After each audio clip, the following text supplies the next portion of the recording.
नमस्कार दोस्तों, स्वागत है आप सभी का यूपीएससी उत्कर्ष पे। मेरा नाम है पूजा द्विवेदी। हाल ही में शंघाई कोऑपरेशन ऑर्गेनाइजेशन की हेड्स ऑफ गवर्नमेंट मीटिंग के लिए पाकिस्तान ने हमारे प्राइम मिनिस्टर नरेंद्र मोदी जी को इनवाइट किया है।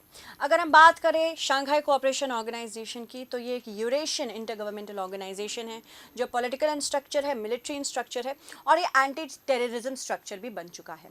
अगर हम बात करें पाकिस्तान की, तो पाकिस्तान में अक्टूबर में ये हेड्स ऑफ गवर्नमेंट मीटिंग होने वाली है। हालांकि अभी तक प्रधानमंत्री जी जाएंगे कि नहीं ये हमें नहीं पता है। इसके बारे में अटकलें लगाई जा रही हैं क्योंकि सुरक्षा के लिए सबसे बड़ा क्वेश्चन उठता है। अगर बात करें पिछले बार की शंघाई कोऑपरेशन ऑर्गेनाइजेशन की हेड्स ऑफ गवर्नमेंट मीटिंग की, तो प्रधानमंत्री नहीं गए थे। इस वजह से यहाँ पे एक सवाल उठ रहा है, क्या पाकिस्तान अगर वो जाते हैं तो ये एक मैसेज भी हो सकता है कि किस प्रकार से हम ना ही सिर्फ शंघाई कोऑपरेशन ऑर्गेनाइजेशन के साथ मीटिंग में हैं, साथ ही साथ हम पाकिस्तान के साथ अपने संबंध भी अच्छा करना चाहते हैं। चलिए, पाकिस्तान ने शंघाई कोऑपरेशन ऑर्गेनाइजेशन के काउंसिल का ऑफ हेड्स ऑफ गवर्नमेंट, यहाँ पे हेड ऑफ गवर्नमेंट कौन है? प्रधानमंत्री हैं। समिट के लिए प्रधानमंत्री मोदी को इस्लामाबाद आने का न्योता दिया है जो कि 15 से 16 अक्टूबर में होगा। यहाँ पे इसी के बीच एससीओ की मीटिंग होगी। भारत के अलावा संगठन में और सदस्य हैं, 10 सदस्य हैं और ये जो 10 सदस्य हैं, सबसे ज़्यादा न्यूएस्ट मेंबर आपको लगता होगा ईरान है, बट नहीं भाई, बेलारूस भी है। ये बेलारूस जो है, अस्ताना समिट जो हुई है रिसेंटली, अस्ताना समिट में ये क्या बन चुका है? 10th मेंबर बन चुका है। तो ये याद रखिएगा, 10th मेंबर है। इसके अलावा अगर हम बात करें पाकिस्तान और भारत की, तो पाकिस्तान और भारत दोनों ही 2017 में फुल टाइम मेंबर बन चुके हैं शंघाई कोऑपरेशन ऑर्गेनाइजेशन के, और ये भी 2017 के अस्ताना समिट में ही हुआ था। तो यहाँ पे एक प्रबल चांस है कि क्वेश्चन आ सकता है कि अस्ताना समिट के दौरान क्या हुआ था, मतलब अस्ताना समिट के दौरान, क्योंकि इस बार बेलारूस भी बना है और 2017 में जब अस्ताना समिट हुआ था तब पाकिस्तान और भारत दोनों ही इसके सदस्य बन चुके थे। गवर्नमेंट को आमंत्रित किया गया है, हेड ऑफ गवर्नमेंट को। भारत ने अभी तक इस निमंत्रण पर कोई प्रतिक्रिया नहीं दी है। अगर बात करें एससीओ, सरकार प्रमुखों की परिषद समूह में दूसरे सबसे बड़ी संस्था है। पिछले 7 वर्षों में 2017 से भारत का प्रतिनिधित्व विदेश मंत्री या रक्षा मंत्री के स्तर पर किया गया है। विदेश मंत्री कौन है? Doctor S Jaishankar. इन्होंने पिछले साल बिश्केक में भाग लिया था। इससे पहले तत्कालीन विदेश मंत्री सुषमा स्वराज या रक्षा मंत्री राजनाथ सिंह भी इसमें शामिल हो चुके हैं। क्या प्रधानमंत्री मोदी अब यहाँ पे पाकिस्तान जाएंगे कि नहीं? जैसे कि मैंने बोला, सबसे बड़ा यहाँ पे एक पॉइंट ऑफ कंसर्न है, वो है उनकी सुरक्षा। जब पाकिस्तान खुद सुरक्षित नहीं, अब सोचिए बहुत बड़ी बात हो जाएगी अगर भारतीय प्रधानमंत्री वहाँ जाते हैं। हालांकि यहाँ पे निमंत्रण औपचारिक रूप से दिया गया है, मतलब फॉर्मल इनविटेशन है। दूसरी चीज़, यहाँ पे एक और मतलब दिक्कत जो चल रही है, भारत पाक संबंध जो कि ऑल टाइम लो पे हैं।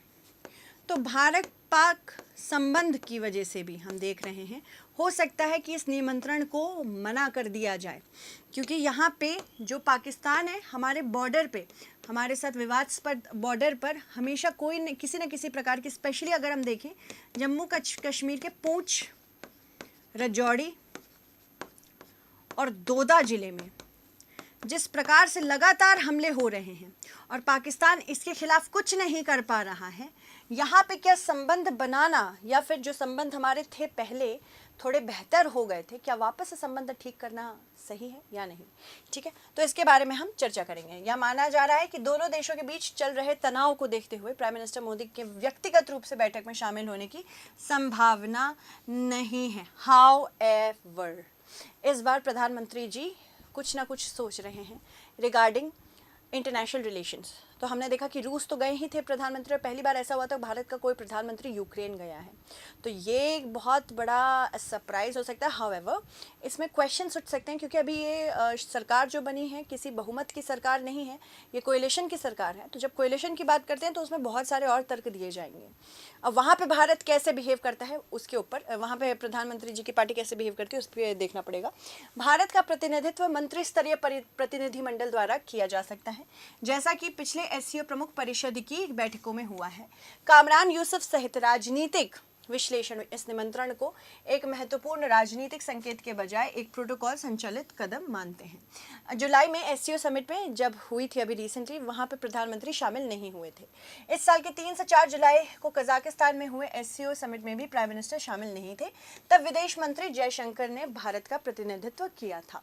दरअसल अगर बात करें एससीओ समिट के समय ही भारत में नई सरकार बन रही थी, तो इस समय नई सरकार बनने के प्रबल चांसेस थे, तो इसमें जाना उन्होंने सही नहीं समझा। इससे पहले पिछले साल गोवा में एससीओ के विदेश मंत्रियों की बैठक में पाकिस्तान के तत्कालीन विदेश मंत्री बिलावल भुट्टो आए थे, और वो तो यादगार लम्हे थे, क्योंकि हमने देखा किस प्रकार से बहुत ही आसानी से उनको रास्ता भी दिखा दिया गया था। रीज़न ये है ना, इस समय इंटरनेशनल रिलेशंस अगर आप समझेंगे तो अब इसे व्यक्तिगत तौर से समझना पड़ेगा। पहले हम इमोशंस एंड डिप्लोमेसी को अलग करके देखते थे। हाल ही में जिस प्रकार से लगातार जम्मू कश्मीर में हमले हो रहे हैं, यहाँ पे इमोशंस और डिप्लोमेसी को हम अलग नहीं कर पा रहे हैं, हमें व्यक्तिगत तौर से सोचना पड़ रहा है। प्रधानमंत्री मोदी आखिरी बार साल 2015 में एक सरप्राइज विजिट पर लाहौर पहुंचे थे। तब उन्होंने पाकिस्तान के पीएम नवाज शरीफ से मुलाकात की थी। इतने अच्छे संबंध बनने लगे थे, ऐसा लग रहा था कि बस कश्मीर का मुद्दा इस बार सॉल्व हो ही जाएगा। कश्मीर का मुद्दा सॉल्व नहीं होने देगी पाकिस्तान की आर्मी। पाकिस्तान की आर्मी को अपना रेलेवेंस बनाए रखने के लिए भारत को दुश्मन बरकरार रखना पड़ेगा, क्योंकि अगर कोई दुश्मन ही नहीं रहेगा तो पाकिस्तान की आर्मी की ज़रूरत नहीं होगी। पर यहाँ पे दुश्मन इंडिया है और उसके लिए मुद्दा कश्मीर है। इस वजह से यहाँ पे हम टोटल डेमोक्रेसी शायद ही देख पाएँ कुछ आने वाले वर्षों में। हावेवर अगर हम बात करें इस निमंत्रण की, तो सुरक्षा सबसे बड़ा सरदर्द है हमारा इस समय। अगर प्रधानमंत्री जाना भी चाहें तो उसमें इतनी सारी बातें उठ जाएंगी कि सुरक्षा कैसे, वहाँ पे पाकिस्तानी सर्विसेज कैसे सुरक्षा देगी, किस प्रकार से हम वहाँ पे अपने प्रधानमंत्री को भेजें, और फिर वहाँ पे उनकी सुरक्षा के लिए किस प्रकार से कड़े कदम उठाएगी पाकिस्तानी सरकार, ये जानना ज़रूरी है। ठीक है। इसके अलावा इसके बाद दिसंबर 2015 में भारत के तत्कालीन विदेश मंत्री सुषमा स्वराज भी पाकिस्तान दौरे पर गई थी। उनके इस दौरे के बाद से भारत में किसी भी प्रधानमंत्री या फिर मंत्री ने पाकिस्तान की यात्रा नहीं की है। इसके अलावा कूटनीति में क्या क्या बाधाएं आ रही, देखो पहली बात तो यह निमंत्रण कश्मीर और आतंकवाद को लेकर भारत पाकिस्तान के बीच तनावपूर्ण संबंध के बीच आया है। अब देखो, पाकिस्तान जानता है कि भारत को वो कभी नहीं हरा सकता है एक फुल फ्लेजेड वॉर में। हमेशा वो कोशिश करता है आतंकवाद के इस्तेमाल से, आतंकवादियों को एक स्ट्रेटेजिक असेट के इस्तेमाल से रूप से यूज़ करता है, और सोचता है कि भारत को अगर हम फुल फ्लेजेड वॉर में नहीं हरा पाएंगे तो कम से कम भारत का ध्यान तो भटका सकते हैं, भारत की सरकार को या भारत की छवि को तो बर्बाद कर सकते हैं। तो यहाँ पे जब तक आतंकवाद का मुद्दा नहीं सुलझेगा, जब तक पाकिस्तानी आर्मी और गवर्नमेंट इसके खिलाफ कोई कड़ा कदम नहीं उठाएगी, तब तक हमारे बीच तनाव बरकरार रहेगा। 2019 में जम्मू कश्मीर से आर्टिकल 370 हटने के बाद भारत और पाकिस्तान के बीच में तनाव और बढ़ गया है। तब से दोनों देशों के बीच कोई हाई लेवल बैठक भी नहीं हुई। जम्मू में हाल में हुए हमलों और जारी तनाव के कारण हाई प्रोफाइल यात्रा की संभावना भी कम हो गई है। साथ ही शंघाई कोऑपरेशन ऑर्गेनाइजेशन में भागीदारी के बावजूद चीनी प्रभाव और जम्मू कश्मीर की स्थिति को लेकर चिंताएं मेल मिलाप से जटिल बन रही हैं। अगर बात करें किस प्रकार से शंघाई कोऑपरेशन ऑर्गेनाइजेशन कार्य करता है, देखो वैसे तो शंघाई कोऑपरेशन ऑर्गेनाइजेशन असल में 1996 में शंघाई 5 के नाम से बना था। अरे ये जानना भी आपके लिए ज़रूरी है कि शंघाई 5 जब बना था उसके पीछे का कारण क्या था। देखो 1991 में कोल्ड वॉर एंड हुई, यूएसएसआर बना। जब यूएसएसआर का डिसोल्यूशन हुआ, डिसमेंटल हुआ, और इसके बाद 15 कंट्रीज़ जन्म ले चुकी थी। बट चाइना जिन कंट्रीज़ के साथ अपनी सीमा साझा करता था उसके लिए सरदर्द बढ़ा कि किस प्रकार से हम यहाँ पे बॉर्डर डिस्प्यूट होने से बचाएं। तो शंघाई 5 1996 में इसी मुद्दे से बना था कि भाई हमको अपने साथ किसी भी कंट्री के साथ यहाँ पे कोई भी बाधा नहीं चाहिए when it comes to the boundaries. इस वजह से धीरे धीरे करके इसने प्रारूप लिया और 2001 में ये बन गया शंघाई कोऑपरेशन ऑर्गेनाइजेशन। इसके बारे में भी हम चर्चा करेंगे। फिलहाल अगर बात करें तो भारत और पाकिस्तान दोनों इसके मेंबर हैं, और भारत की आबादी, माफ़ कीजिएगा, दुनिया की आबादी की काफ़ी सारी चीज़ें हमें बताता है। देखो भारत अगर बात करें एससीओ के देशों में रहती है 40% आबादी। चीन का एरिया बहुत बड़ा है, भारत का बड़ा है, रूस का बड़ा, साथ ही साथ पाकिस्तान का भी बड़ा है। इसके अलावा भारत की आबादी 138 करोड़ है, चीन की आबादी 140 करोड़ है। हावेवर डेटा में चेंज हुआ है बिकॉज हम अब सबसे पॉपुलस बन चुके हैं। इसके बाद रूस की बात करें तो 14.41 करोड़ ही है इसकी आबादी, और पाकिस्तान की 21 करोड़ है आबादी। ठीक है। जीडीपी अगर बात करें तो यहाँ पे $3.17 ट्रिलियन की जीडीपी हमारी है। चाइना की $17.73 ट्रिलियन है, रशिया की $1.71 ट्रिलियन है और पाकिस्तान की बिलियंस में है। अगर हम बात करें सबसे बड़ी इकोनॉमी किसकी है, चीन की है, उसके बाद भारत की है, उसके बाद रूस की है और पाकिस्तान की है। इसके अलावा यहाँ पे अगर हम देखें तो कजाकिस्तान की आबादी 1.88 करोड़ है, $190.81 बिलियन की इकोनॉमी है। फिर उसके बाद देखें तो ताजिकिस्तान है, उसके बाद उज्बेकिस्तान और किर्गिस्तान। आगे बढ़ते हैं, शंघाई कोऑपरेशन ऑर्गेनाइजेशन, इसका मूल गठन 1996 में शंघाई 5 के नाम से हुआ था। तब इसमें चीन, रूस, कजाकिस्तान, किर्गिस्तान, ताजिकिस्तान शामिल थे। ये देश उज्बेकिस्तान के साथ मिलकर 15 जून अगर बात करें 2001 को शंघाई में एकत्रित हुआ और राजनीतिक और आर्थिक सहयोग को गहरा बनाने की बात की गई। समय के साथ संगठन ने अपनी सदस्यता विस्तृत तौर से बढ़ाई, ईरान को ऐड किया, उससे पहले तो पाकिस्तान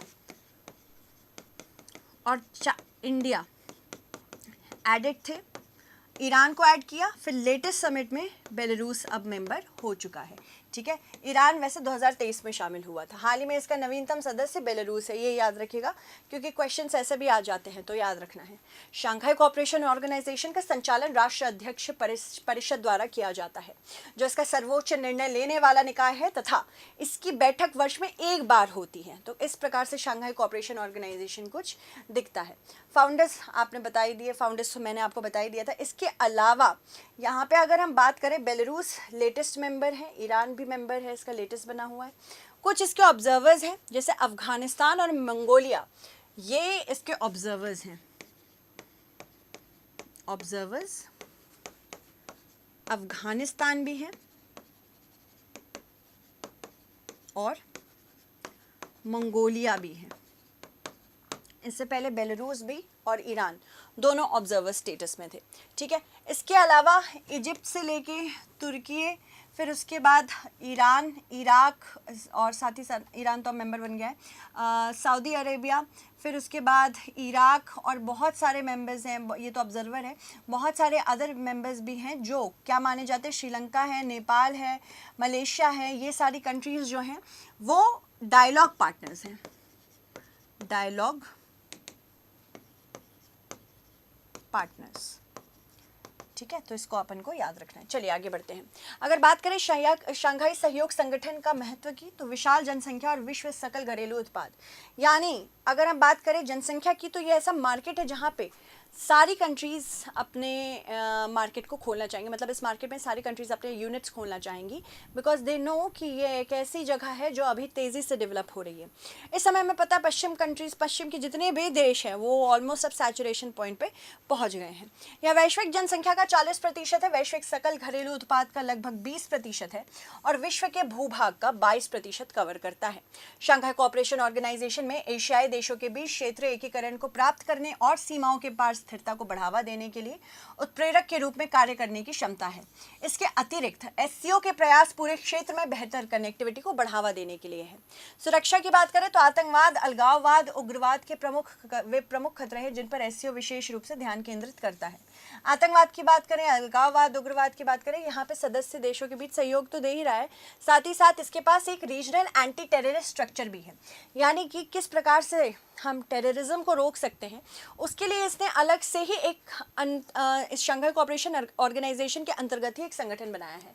खुफिया जानकारी की साझेदारी की बात करें तो संयुक्त अभ्यासों एवं अभियानों के आयोजन के अलावा यहाँ पे संयुक्त खुफिया जानकारी की साझेदारी भी होती है। क्षेत्रीय स्थिरता के लिए बहुत ज़्यादा ज़रूरी है। भारत को शंघाई कोऑपरेशन ऑर्गेनाइजेशन से क्या मतलब है, पहली बात तो ये भी जान लीजिए कि इसकी जो भाषाएँ हैं, फॉर्मल लैंग्वेजेस हैं, ये चाइनीज़ या फिर मैंडरिन बोलते हैं इसको,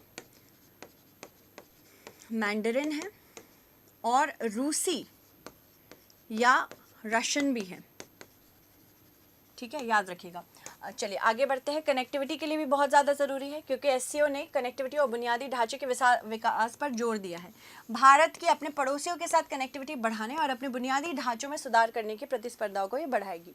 इसके अलावा आर्थिक सहयोग की बात करें तो एससीओ भारत को सदस्य देशों के साथ आर्थिक सहयोग बढ़ाने में मदद भी करेगा, जिससे संभावित रूप से बाजार, प्रौद्योगिकी और निवेश के अवसरों तक अधिक पहुंचाया जा सकेगा। शंघाई कोऑपरेशन ऑर्गेनाइजेशन आतंकवाद विरोध और सुरक्षा सहयोग पर ध्यान केंद्रित करता है, जो भारत के लिए एक प्रमुख चिंता का विषय भी बना है, क्योंकि देखो पाकिस्तान के साथ भारत का लंबे समय से संघर्ष चल रहा है और क्षेत्र में आतंकवाद का खतरा बढ़ रहा है।